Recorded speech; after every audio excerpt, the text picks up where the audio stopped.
Hello, this is Patrick Ring. I'm an actuary and I want to share with you one approach for determining whether to elect a lump sum or annuity when you apply for your retirement benefits. So here's an example where you are age 65 and you have applied to your employer for your retirement benefits, and you get notified that you are entitled to a $30,000 annual single life annuity. It's payable monthly though, and that means that upon your death the payments stop. Or you could elect a $27,000 joint and 50% survivor annuity, and that annuity will pay 50% to your survivor upon your death. And the reason why it's $27,000, which is lower than the $30,000, is because the joint and 50% survivor annuity is more valuable. So to keep things equal, you got to reduce the amount a bit for the joint and survivor benefit. And the third option is a lump sum of $500,000. So let's look at the single life annuity here in the left columns, and you can see the payments along here. Now on the right side is the lump sum election, and I am assuming you will roll over the lump sum into a traditional IRA. And to make an apple-to-apple comparison, I'm assuming you're going to withdraw $30,000 every year to match it up with the $30,000 under the annuity option. So let's go on down the table as time goes on. Let's say at age 80 you die, the payments stop. But if you had elected the lump sum option, your survivor or heirs would get $375,923. They would assume the IRA. So what you want to do is look for, I call it the break-even age, where the IRA balance, you actually outlive your IRA balance where it falls below the $30,000 annuity here. And that happens at age 99. So this tells me that if you expect to survive to age 99 and beyond, then you elect the annuity. But the chances of that are very small, aren't they? Oh, look, up here, there's the parameter of the rate of return you expect to earn on the IRA. I put in 5%. That's very optimistic. I think I could live with a 3% return on the average. Let's see what happens. 3%. Okay, now the break-even age where the IRA balance falls below the $30,000 annuity is at age 87. So this says if you expect to survive to age 87 or beyond, you should elect the annuity. Otherwise, elect the lump sum. And let's see what happens at a pessimistic rate of return of, let's say, 1%. Now the break-even age falls to age 83.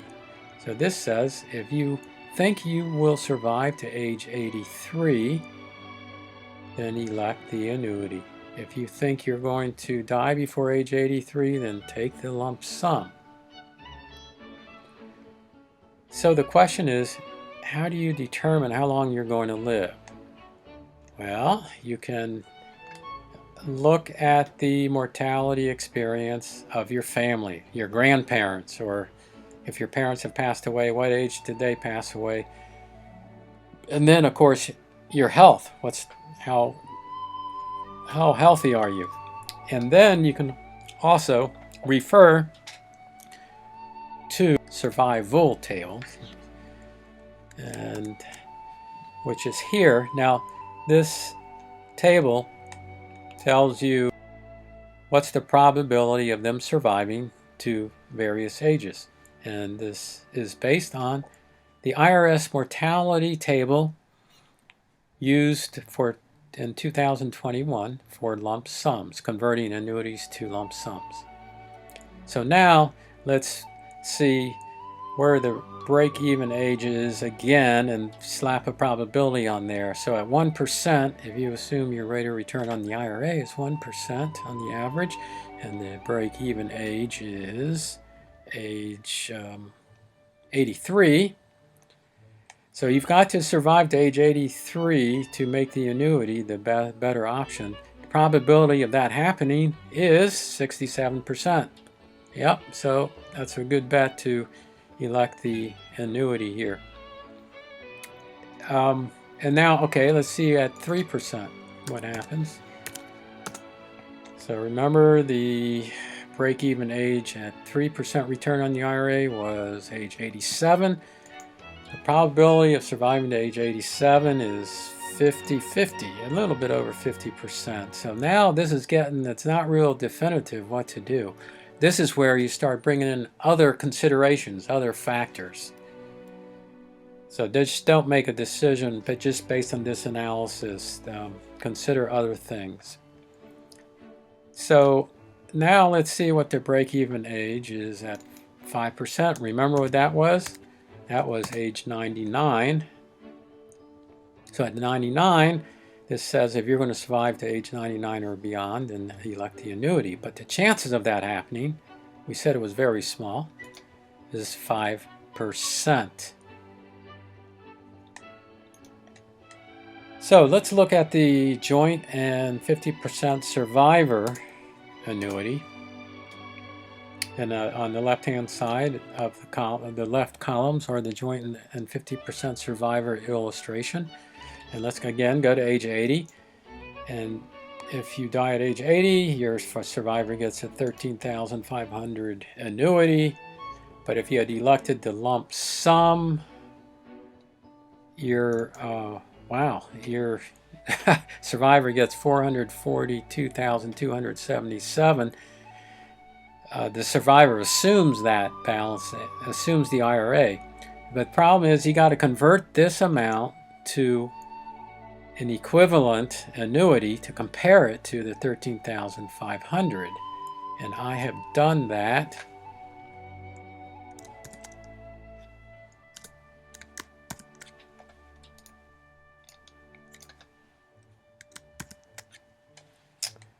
So here we go. So let's go down to age 80. So you compare the 13,500 with an equivalent annuity to this 442,277 lump sum, and that comes to be 52,725. So if 52,725 annuity is equivalent to the lump sum of 442,277. So in this case, if you had died at age 80, or you expect to die at age 80, then the lump sum is definitely better. Wow, look at this. So what you want to do is to find a break-even age, you want to find the point where this notional survivor annuity becomes less than the survivor annuity under the joint and 50% survivor option, and that occurs, never occurs. Wow. Oh, I see. Remember, the rate of return up here is 5%. That's very optimistic, but this is saying that if you really think your IRA is going to return on the average 5%, then by all means, elect the lump sum. But that's very unlikely. I wouldn't go with that. I could live with 3%, like I mentioned before. So at 3%, let's compare the survivor annuity under the JNS survivor option, the 13,500, to the notional survivor annuity that's available, that's equivalent to the IRA balance.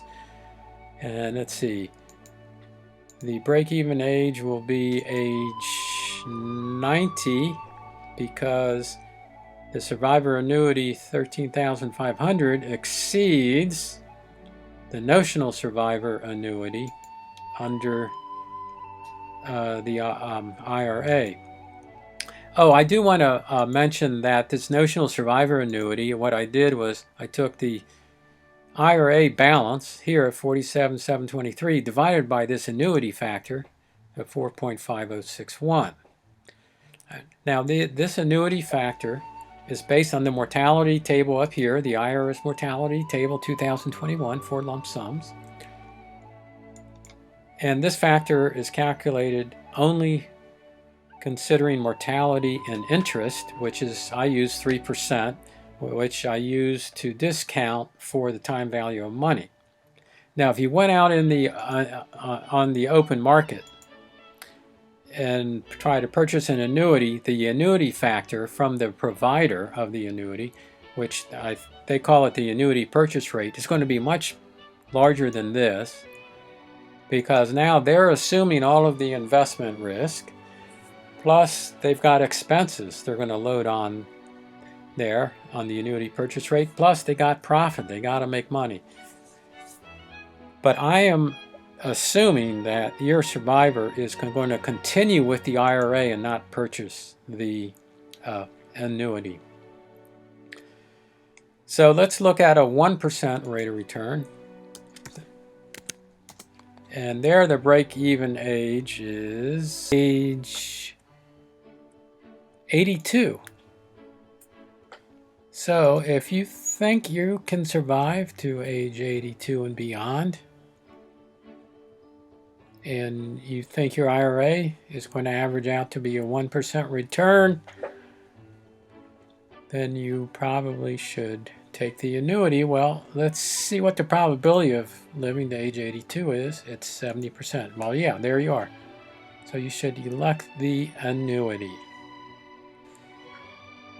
Oh, you know what? We didn't look at the probability of the break-even age using 3%. That was age 13, age 90. Okay, so the probability of surviving to 90 is 37%. So it's not definitive here, really. So that's when you start bringing in other factors to determine whether the lump sum is indeed the way to go or the annuity. I want to make a comment about the annuity option. Is this $27,000 is guaranteed. You don't have to worry about it coming in. Versus if you elect a lump sum and put it into an IRA, you're worried about the investment return. You may not be able to sleep too well. On the other hand, this gives you flexibility. The lump sum option rolling over the IRA gives you flexibility. Let's say your expenses, you cut your expenses in 1 year, and you don't need the $27,000. You take out something less. But yet here, if you elected the annuity, you're going to get the $27,000 whether you need it or not. So in summary, here are two tables showing break-even ages for the single life annuity and the joint and 50% survivor annuity. Notice that I've added the rate of return of 2% and 4%. And so this gives the break-even ages at various assumed rate of returns of the IRA. By the way, there's another parameter you can change to play with this, is to change the $500,000 lump sum amount to either $600,000 or $400,000 or whatever to do the analysis. So the break-even age for the single life annuity is when the annuity amount exceeds the IRA balance. And if you think you're going to survive to that age, then elect the annuity. With regard to the joint and 50% survivor annuity, the break-even age is when the 50% survivor annuity under the annuity option exceeds the notional survivor annuity equivalent to the IRA balance. That's a wrap for me. Feel free to leave comments below, or you can email me direct